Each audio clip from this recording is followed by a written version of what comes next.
आप देख रहे हैं आज तक और मैं हूं अजय कुमार। 11 जनवरी 1966 ये वो तारीख है जिस दिन पूर्व प्रधानमंत्री लाल बहादुर शास्त्री का ताशकंद में निधन हो गया था। उस वक्त से लेकर आज तक शास्त्री जी की मौत पर सवाल उठते रहे हैं और अब वरिष्ठ पत्रकार कुलदीप नैयर ने अपनी नई किताब में शास्त्री जी की मौत के रहस्य पर सवाल खड़ा कर दिया है।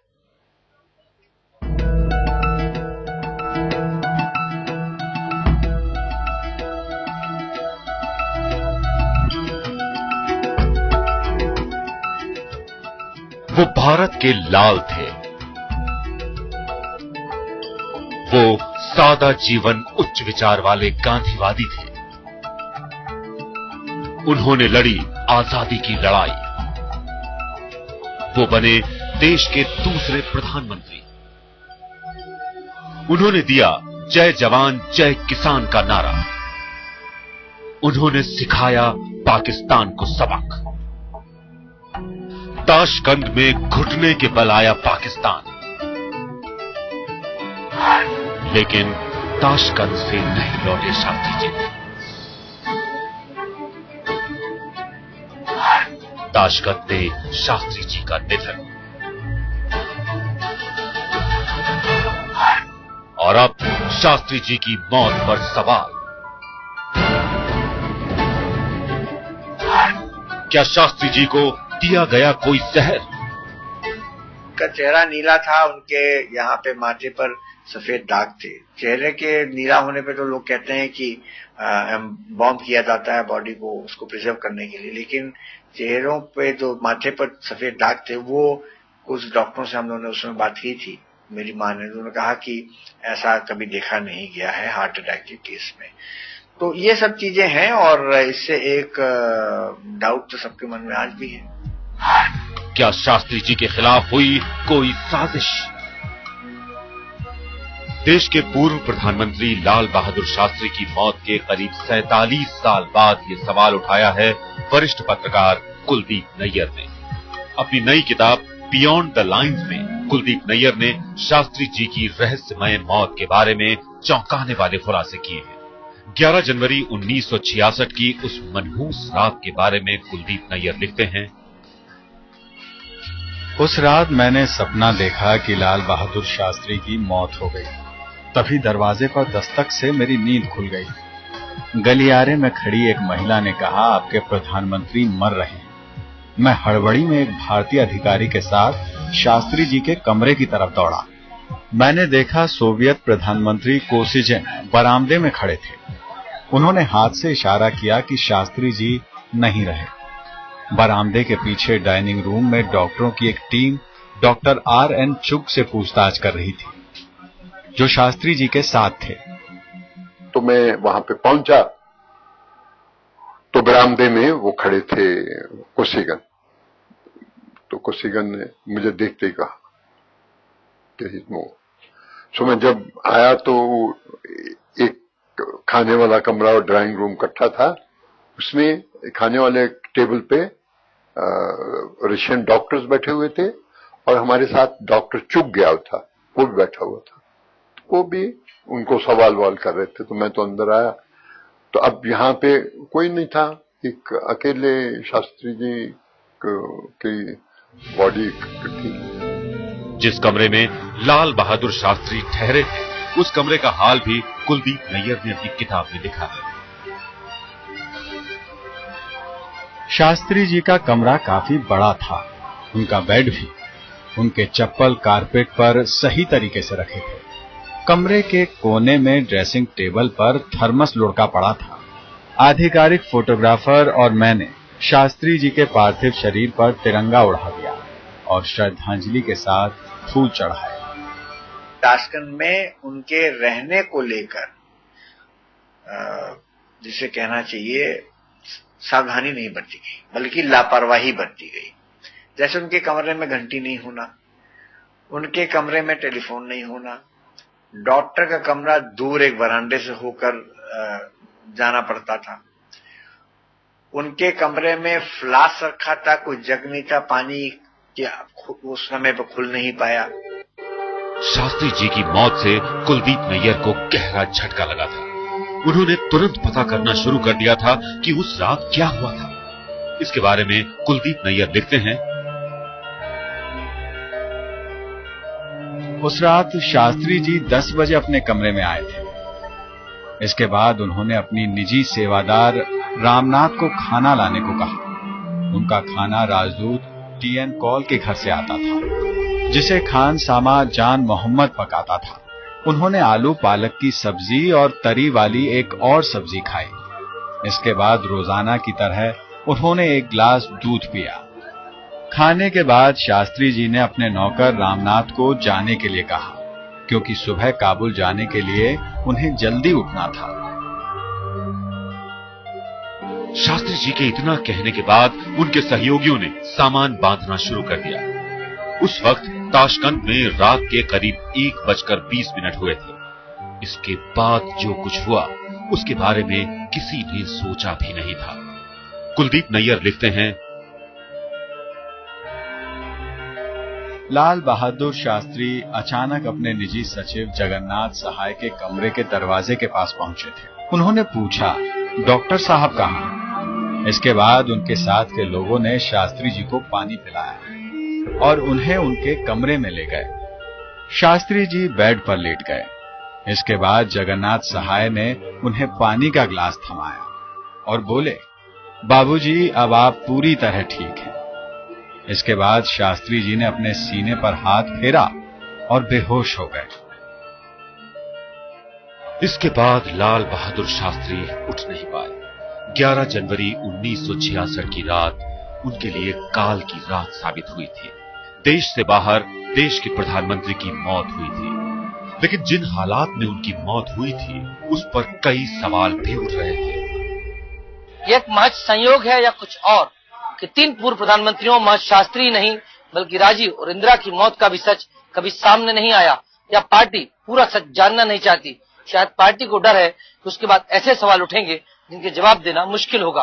कैमरामैन अश्विनी हेलन के साथ संदीप सोनवलकर, दिल्ली, आज तक। शास्त्री जी का शव जब दिल्ली आया तो वो नीला पड़ गया था। यही नहीं, शव पर कटने के निशान भी थे। शव देखते ही शास्त्री जी की पत्नी ललिता शास्त्री का माथा ठनक गया। उन्होंने कुलदीप नैयर से इस बारे में बात की। कुलदीप नैयर लाल बहादुर शास्त्री के प्रेस अधिकारी थे। ललिता शास्त्री के कई सवालों से कुलदीप नैयर भी हिल गए थे।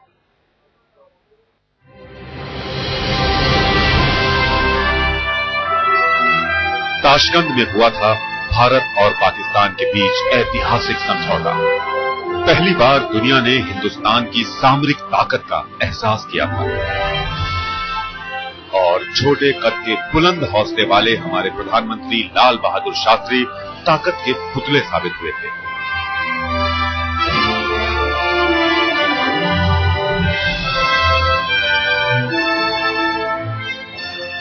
लेकिन इस ऐतिहासिक समझौते के बाद शास्त्री जी देश नहीं लौटे। लौटा तो उनका पार्थिव शरीर। शास्त्री जी का पार्थिव शरीर जब दिल्ली लाया गया तो उसे देखकर उनकी पत्नी ललिता शास्त्री का माथा ठनका था, क्योंकि शास्त्री जी का शरीर नीला पड़ चुका था। कुलदीप नैयर ने उस वाकये के बारे में लिखा है, ललिता शास्त्री ने मुझसे पूछा कि उनके पति का शरीर नीला क्यों पड़ गया था। मैंने जवाब दिया कि जब पार्थिव शरीर पर लेप लगाया जाता है तो ऐसा हो सकता है। इसके बाद ललिता शास्त्री ने शास्त्री जी के शरीर पर कुछ कटे के निशान के बारे में पूछा। इसकी जानकारी मुझे नहीं थी, लेकिन ललिता शास्त्री की एक बात से मैं बुरी तरह चौंका था। वो बात ये थी कि शास्त्री जी का पोस्टमार्टम ना तो ताशकंद में हुआ था ना दिल्ली में। हम सबको भी बड़ा लगा था कि क्यों बाबूजी का आधा यहाँ से लेकर ऊपर तक शरीर नीला पड़ा था, कहीं सफेद सफेद दाग था, नीला था, क्यों नीचे नहीं था? नीचे बल्कि पेट के पास उनका 2 कुछ कट भी थे। कट को लग रहा था कि कुछ किसी ने काटा है या चीरा लगा है, क्यों लगा? जी हां, शास्त्री जी की मौत रहस्यमय हालात में हुई थी, लेकिन उनके शव का पोस्टमार्टम नहीं करवाया गया था। ललिता शास्त्री समेत पूरे परिवार का यही मानना था कि शास्त्री जी की मौत कुदरती नहीं थी, उन्हें जहर दिया गया था। उन्हें इस बात का भी मलाल था कि शास्त्री जी के 2 सहयोगियों ने उस बयान पर दस्तखत करने से मना कर दिया था जिसमें लिखा था शास्त्री जी की मौत कुदरती नहीं थी। और एक संदेह इस बात से भी मेरी माँ को बहुत ज्यादा था, बल्कि मैं तो कहता हूँ उनको तो विश्वास ही हो गया था कि वहां कुछ गड़बड़ हुई है, और वो ये कि जो थर्मस जिसका जिक्र कुलदीप नायर जी ने भी किया है, वो थर्मस साथ नहीं आया। शास्त्री जी के बाकी अपने इस्तेमाल करने वाली चीजें, वस्तुएं, जैसे उनका शेविंग किट, उनकी टोपी, उनका चश्मा, ये सब तो साथ में आया, लेकिन वो थर्मस नहीं आया। 2 अक्टूबर 1970 को लाल बहादुर शास्त्री की जयंती पर उनके परिवार ने उनकी मौत की जांच करने की मांग कर डाली। कुलदीप नैयर ने शास्त्री जी के परिवार की उस वक्त की भावनाओं के बारे में लिखा है। शास्त्री जी का परिवार इस बात पर नाराज था कि टीएन कॉल के कुक जान मोहम्मद ने उनका खाना क्यों बनाया, उनके अपने नौकर रामनाथ ने क्यों नहीं। हालांकि उनकी ये बात मुझे अजीब लगी थी, क्योंकि जब 1965 में शास्त्री जी मॉस्को की यात्रा पर गए थे तो भी उनके लिए खाना जान मोहम्मद ने ही बनाया था। शास्त्री जी की मौत के पीछे साजिश और उन्हें जहर देकर मारने की आशंका सिर्फ शास्त्री जी का परिवार ही नहीं जता रहा था, अखबारों में भी इसकी खूब चर्चाएं छप रही थी। पुराने कांग्रेसी भी शास्त्री जी की मौत की जांच करवाने की मांग कर रहे थे। कुलदीप नैयर ने उस वक्त मोरारजी देसाई से इस बारे में पूछा था। मैंने मोरारजी देसाई से पूछा था कि क्या वो भी ये मानते हैं कि शास्त्री जी की मौत कुदरती नहीं थी। देसाई ने जवाब दिया था, ये सब राजनीति है। मैं यकीन के साथ कह सकता हूं कि दाल में कुछ काला नहीं था। उनकी मौत हार्ट अटैक से हुई थी। मैंने उनके डॉक्टर और उनके सेक्रेटरी सीपी श्रीवास्तव से बात की थी, जो शास्त्री जी के साथ ताशकंद गए थे। शास्त्री जी के निधन के 4 दशक बाद उनकी मौत पर सवाल फिर उठे हैं। उनकी मौत कुदरती थी या फिर किसी साजिश का वो शिकार हुए, ये सवाल फिर से उठा है। इस सवाल का जवाब बेशक देश को चाहिए, लेकिन इस पर कोई राजनीति नहीं चाहिए। लाल बहादुर शास्त्री की मौत एक ऐसा राज है जिसका सच शायद ही सामने आ पाए। कुलदीप नैयर ने एक आवाज उठाई है और शास्त्री परिवार लगातार शक जताता रहा है, लेकिन सच तो यही है, न शास्त्री जी की शव का पोस्टमार्टम हुआ, न ही उसके कोई दस्तावेज बचे हैं, और जब तक एक सही जांच न हो सच सामने नहीं आ पाएगा। कैमरामैन संजीव के साथ अमिताभ सिन्हा, दिल्ली, आज तक। लाल बहादुर शास्त्री की मौत एक रहस्य बनकर रह गई। जिसने भी इसका सच जानना चाहा वो खाली हाथ ही रह गया। सूचना के अधिकार के तहत जानकारी मांगी गई तो विदेश मंत्रालय ने इनकार कर दिया। शास्त्री जी का परिवार आज भी मानने को तैयार नहीं है कि उनकी मौत कुदरती थी।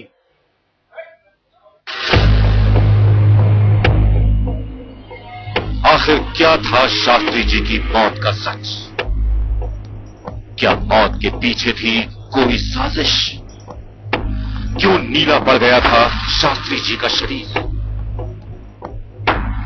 कैसे पड़े शास्त्री जी के शरीर पर कटने के निशान?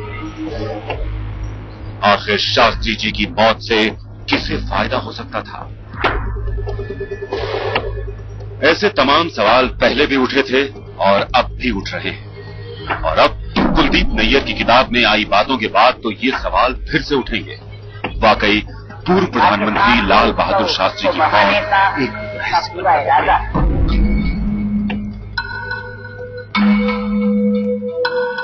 2009 में एक वेबसाइट endthesecrecy.com के संचालक अनुज धर ने सूचना के अधिकार के तहत शास्त्री जी की मौत के बाद विदेश मंत्रालय और मॉस्को स्थित भारतीय दूतावास के अलावा दोनों देशों के विदेश मंत्रालयों के बीच आई चिट्ठियों का ब्यौरा मांगा था।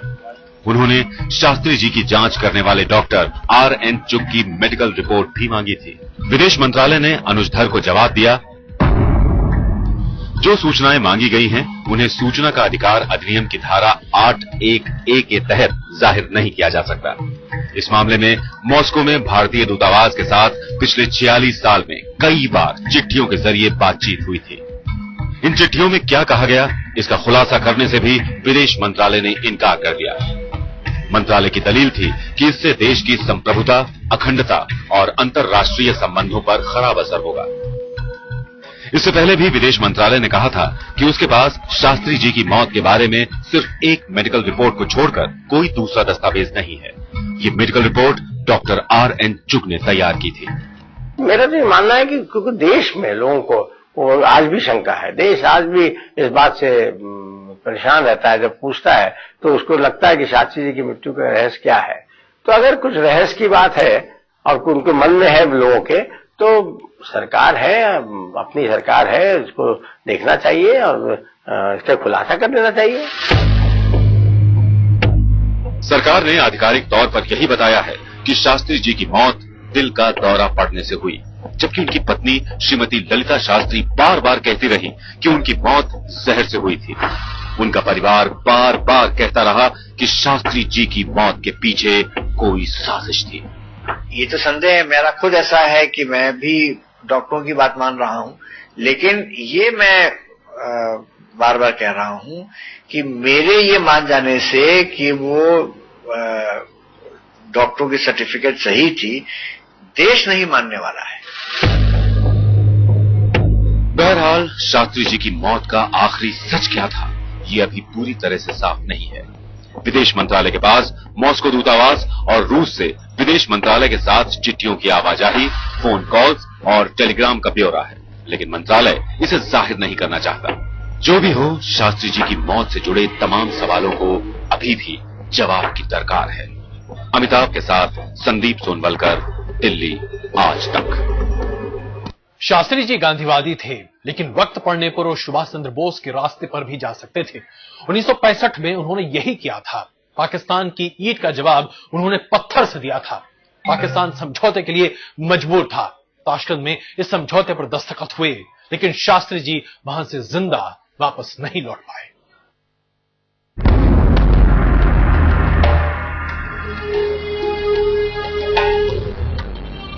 हथियारों का जवाब हथियारों से दे। सितंबर 1965 पाकिस्तान की सेनाओं ने जम्मू कश्मीर के रास्ते घुसपैठ शुरू कर दी, लेकिन जब पाकिस्तान की सेना ने हमला बोला तो हमारी सेना ने मुंह तोड़ जवाब दिया था। और इस ताकत के पीछे खड़े थे उस वक्त के प्रधानमंत्री लाल बहादुर शास्त्री।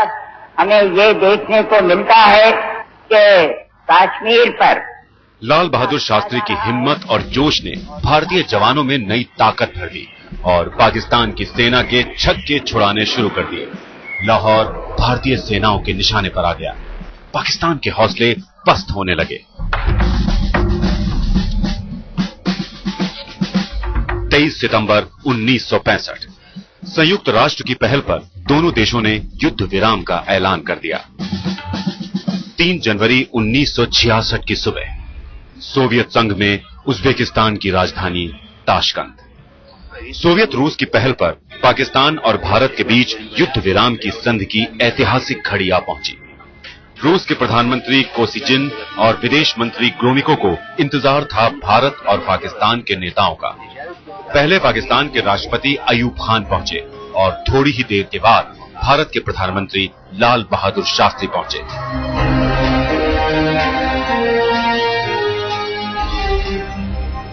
ताशकंद में जब ठीक 4 बजे तो लाल बहादुर शास्त्री और अयूब खान के साथ साथ रूस के प्रधानमंत्री और तीनों देशों के प्रतिनिधिमंडल हॉल में दाखिल हुए।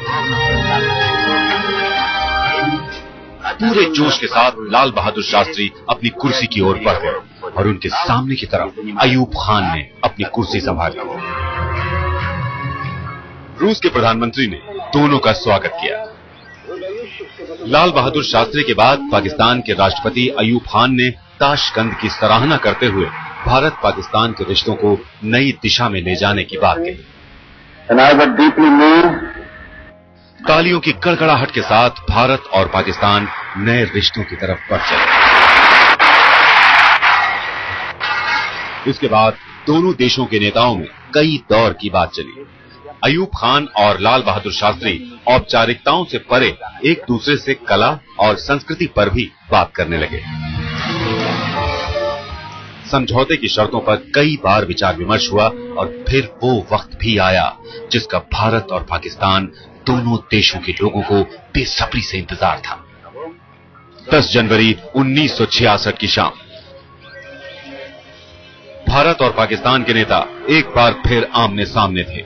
लाल बहादुर शास्त्री और अयूब खान ने गर्मजोशी से हाथ मिलाया और इसके बाद लाल बहादुर शास्त्री और अयूब खान ने समझौते के दस्तावेजों पर दस्तखत कर दिए।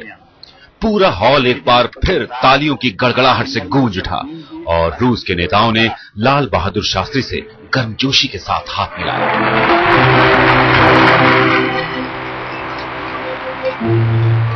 इसके कुछ देर बाद शास्त्री जी अपने कमरे में सोने के लिए चले गए, क्योंकि रात भी गहराने लगी थी। लेकिन फिर अपने पैरों पर चलकर लाल बहादुर शास्त्री अपने कमरे से बाहर नहीं निकले। 11 जनवरी 1966, ताशकंद, रात 1:32। हिंदुस्तान का लाल ताशकंद में हमेशा हमेशा के लिए खो गया। सारी दुश्मनी भुलाकर पाकिस्तान के राष्ट्रपति अयूब खान ने लाल बहादुर शास्त्री के शव को कंधा दिया। हिंदुस्तान के जवानों को हिम्मत का पाठ पढ़ाकर हिंदुस्तानी मिट्टी के बहादुर लाल का शरीर देश की मिट्टी में ही मिल गया।